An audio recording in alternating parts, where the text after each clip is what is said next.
This week on Beyond Stillness, Stories After Stroke, we welcome guest Tara Dinkel, or STARR Tara Dinkel, as she's known when making the rounds as a volunteer.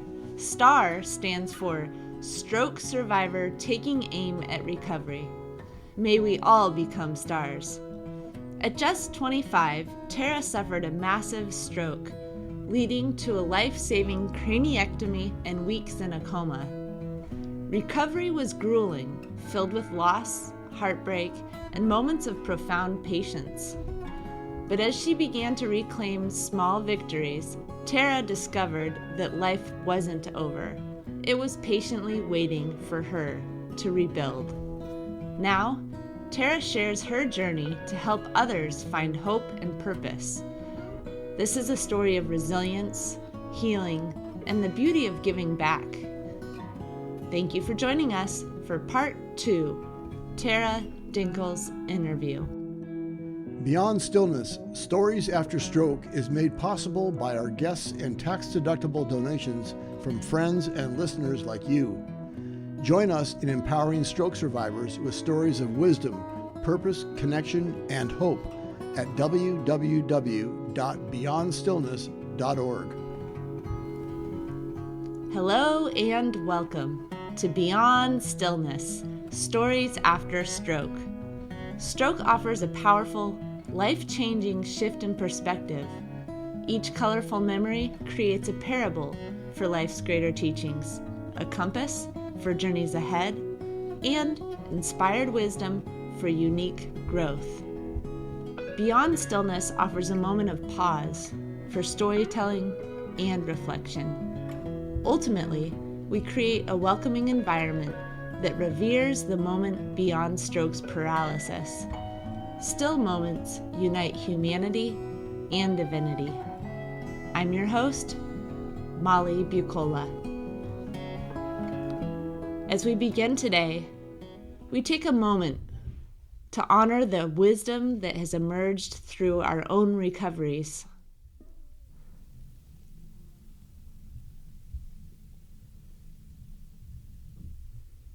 And we give thanks.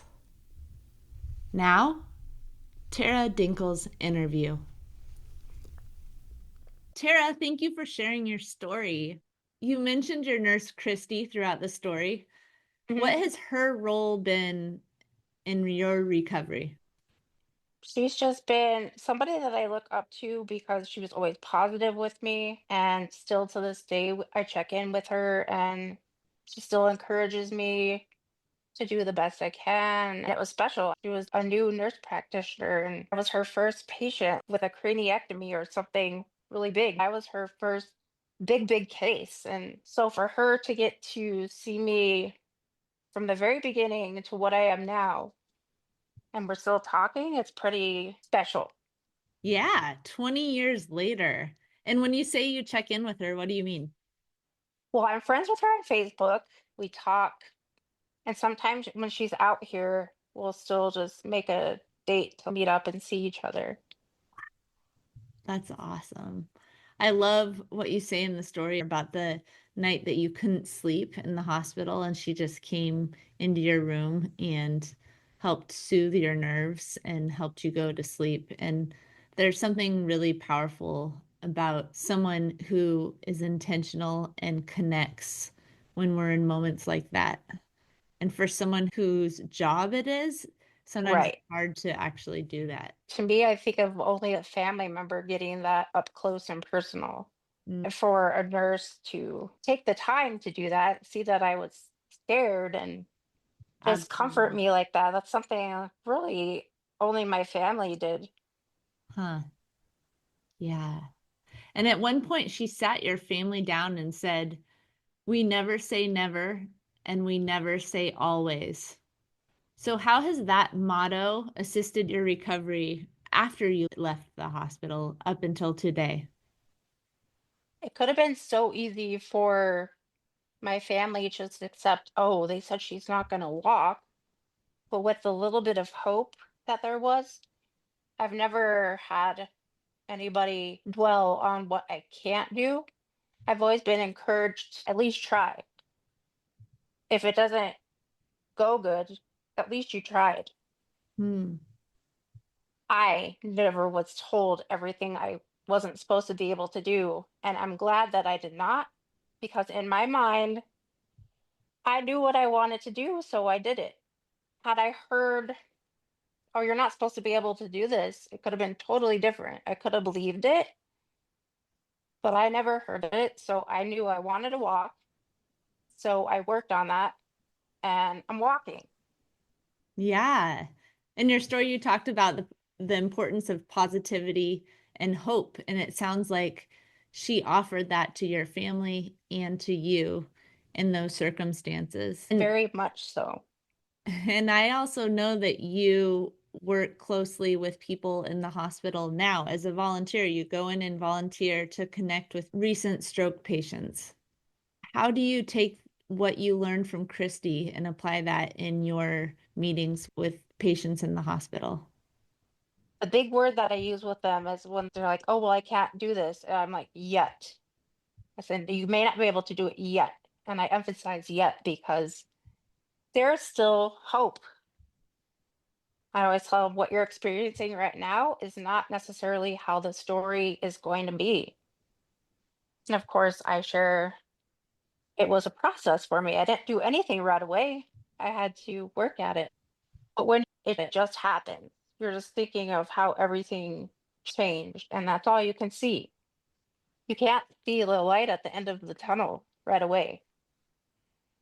So I would say, give yourself grace, and it's going to take some time, but you can get better with hard work. And this is not how it's going to be forever. You're Yeah. in like the eye of the storm right now. Hmm. It can get better. You just got to work at it. Give each day your best. Hmm. And not every day is going to be good. So it's like a roller coaster, good days, bad days, good days, bad days. Just try. Every day your best. Just try. Hmm. So I can do sometime. Just try. And that little try will turn into the big stuff. The little things turn into the big overall picture. Huh. And coming from you, you talk about the despair, the desperation in the hospital, and you remember that moment. Hmm. And sometimes it's so hard to hear those stories of hope Hmm. It was hard because for me.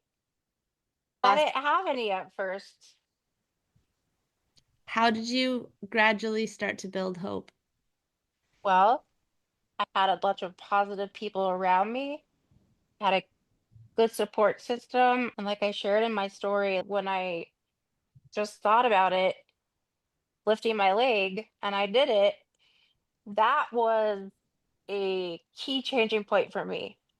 I knew I knew it was going to be a lot of hard work, but I knew I could make something happen. I didn't know how long it was going to take, but I could make something happen.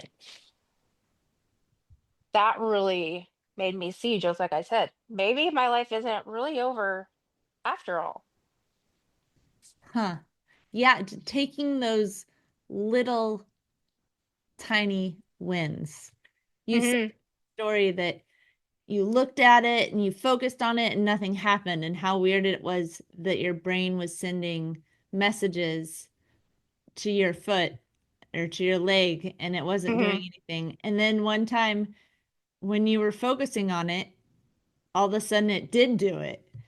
Exactly. I was just thinking that. Yeah. Ah, to have a moment like that to fuel our recovery, thinking, okay, it's going to take a lot of work and a lot of patience, and it will happen. I'm so glad for that little baby movement. And in your Hmm. story, you said that when friends would come visit you in the hospital and they were smiling, you Hmm. thought, yeah, I'd be all smiles too if I could just get up and walk. Walk all over the place and do whatever I want. How did you switch that frustration into positivity, like you talked about, or hope?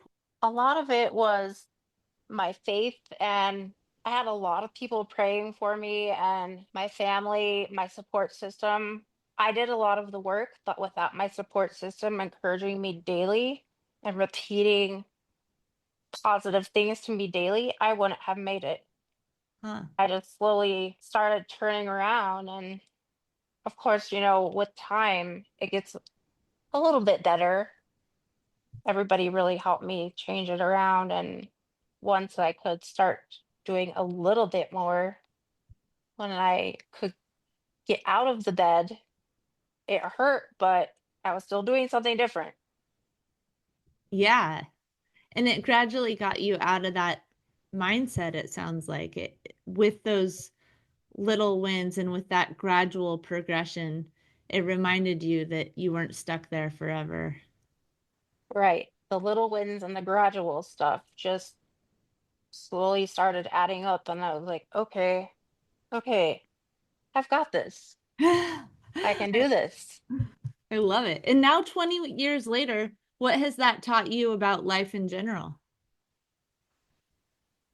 It's taught me to be patient with myself. I mean, life is hard for us, but life is hard for everybody. And regardless of the situation, somebody's struggling with something. So maybe not necessarily a stroke, but everybody's battling something we know nothing about. Not to say I was a bad person before my stroke, but I'm definitely more empathetic of people and just have it in the back of my mind to be nicer.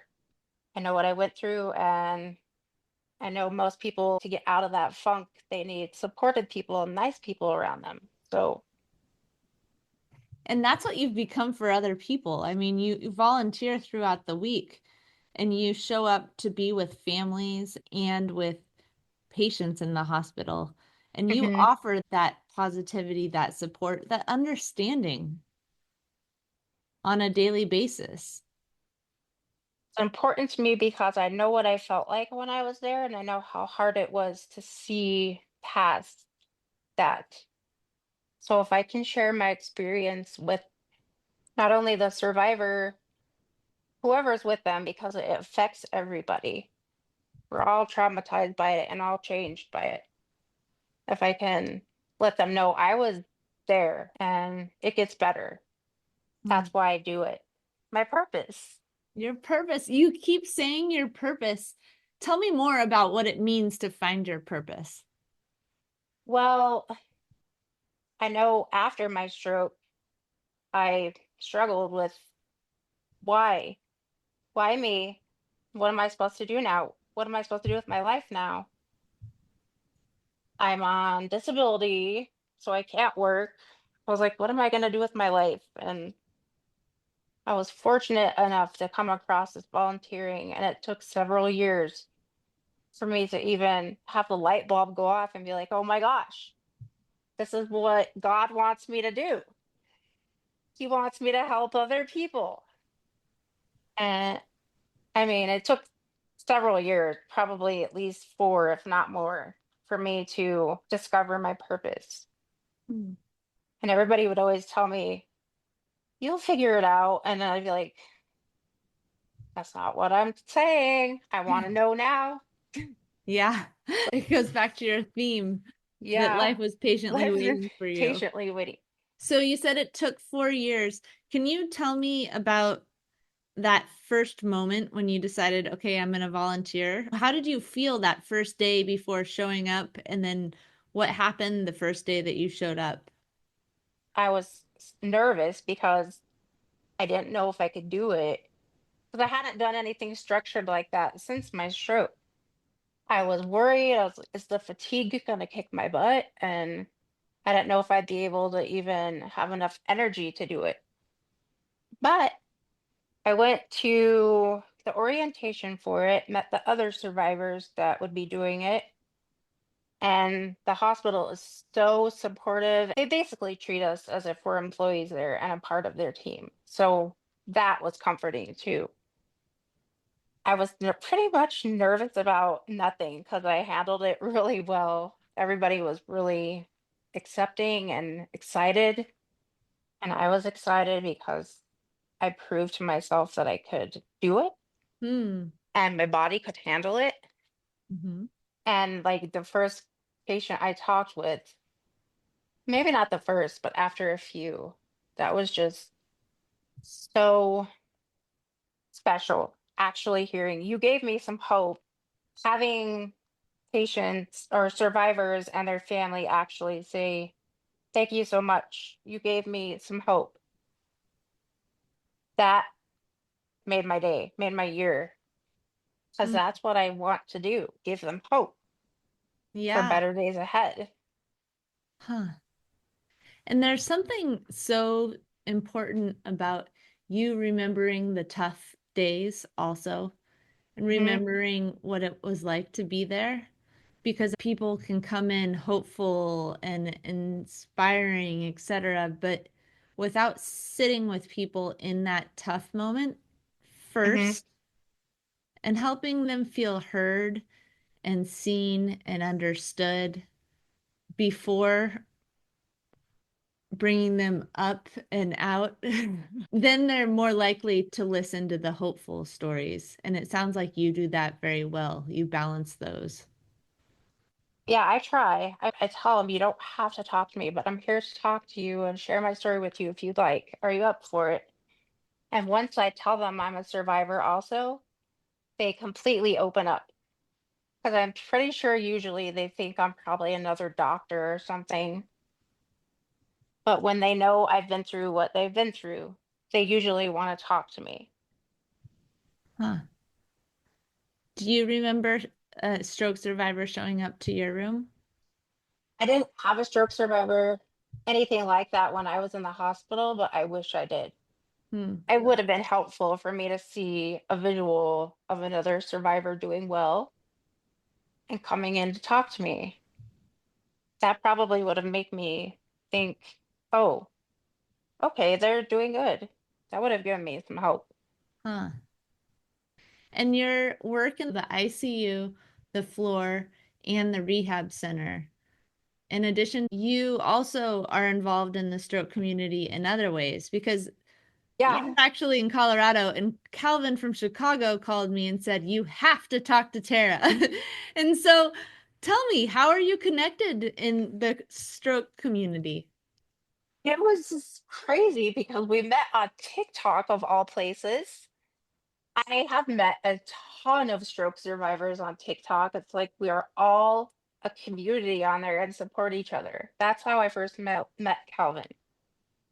We just encouraged each other and shared our stories with each other. Mm-hmm.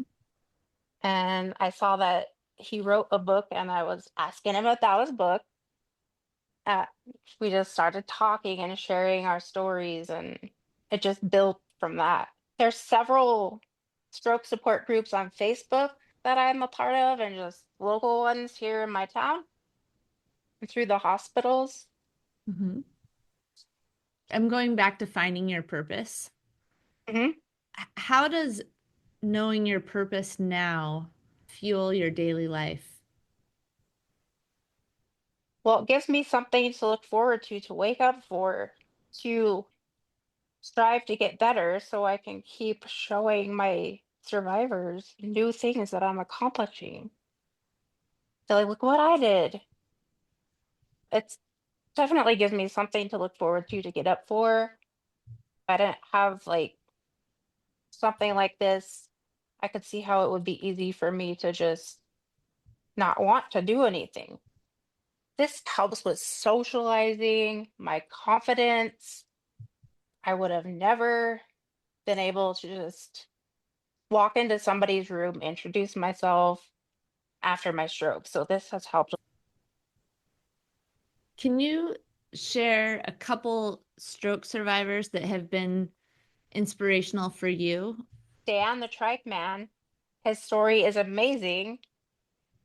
He, for 3 years, did nothing because doctors told him he wouldn't get better.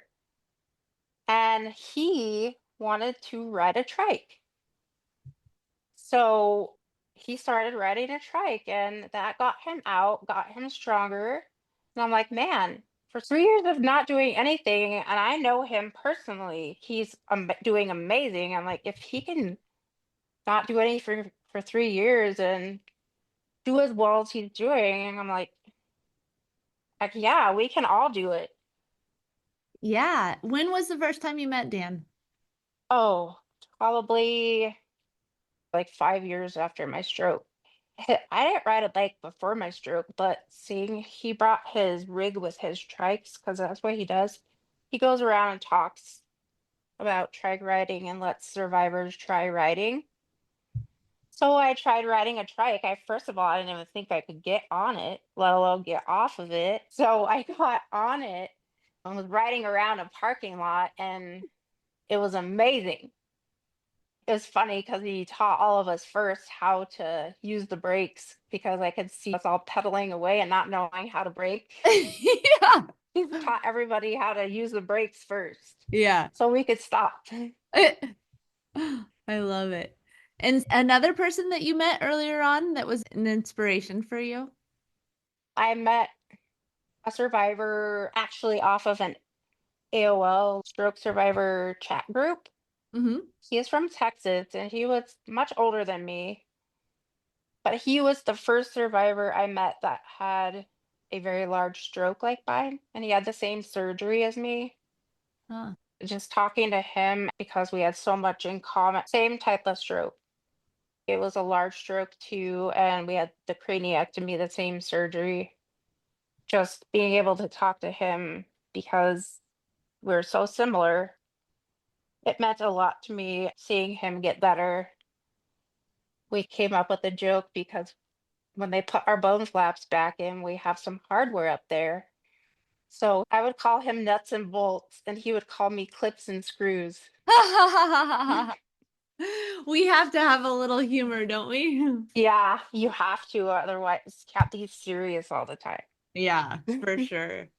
Well, Tara, you have been a huge inspiration for a lot of people. You have been working in the hospital, volunteering to connect with people in their early days for a long time now, and you Hmm. continue to do so not only in the hospital but online. And I want to thank you for all the love and care and understanding and time you devote to people in the early days. So much grief and darkness, and Hmm. especially the first year or so. And you have a lot of courage going back to sit with people in those moments and offer yourself, your story as a story of hope. So thank you for doing that. Thank you. And thank you for doing what you do because you are also giving a lot of hope to survivors and an outlet to share their stories and Mm. be an inspiration to others. Every survivor I meet inspires me somehow.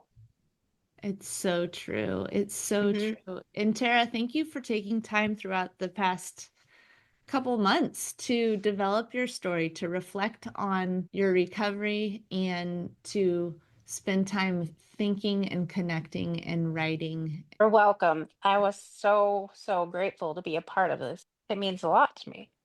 Hmm. Keeps me going. So thank you. Mm.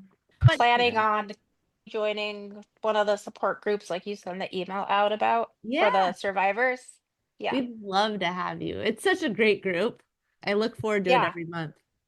Calvin tells me all about it. I remember the phone call. He called Molly, and he has such a deep voice. I'm like, Yeah, he yes, does. Calvin, am I in trouble? I have someone I'd like you to meet. Aw. Storytelling empowers us to share our experiences in a way that invites others to reflect on their own. In closing, we offer reflection questions as an opportunity to spark dialogue with yourself, friends, family, or fellow stroke survivors. In a moment, I will read questions aloud. You can also find them written in the podcast episode description. Community conversation prompts. How have you used your stroke experience to help others? In what ways have you found new purpose in your daily life after stroke? Beyond Stillness, Stories After Stroke is made possible by our guests and tax-deductible donations from friends and listeners like you. Join us in empowering stroke survivors with stories of wisdom, purpose, connection, and hope at www.beyondstillness.org. Another way to support is to like, share, or subscribe to our weekly show. Thank you for listening to Part 2, Tara Dinkel's interview. For the full story, please listen to Part 1, Tara Dinkel's story. Each colorful memory creates a parable for life's greater teachings, a compass for journeys ahead, and inspired wisdom for unique growth. Tara's journey is a powerful reminder that even in life's darkest moments, purpose, connection, and hope can light the way. Tara's story shows us the beauty of rebuilding, the strength of giving back, and the patience life offers us as we rediscover ourselves. If Tara's journey resonated with you, please share it with others, and consider donating to Beyond Stillness, Stories After Stroke. Together, we can amplify survivor voices of wisdom, purpose, connection, and hope. And remember, as part of the stroke community, you are more than supportive. You are inspirational. If you are part of the stroke community and have a story you'd like to share on the show, please contact us. Email molly@beyondstillness.org.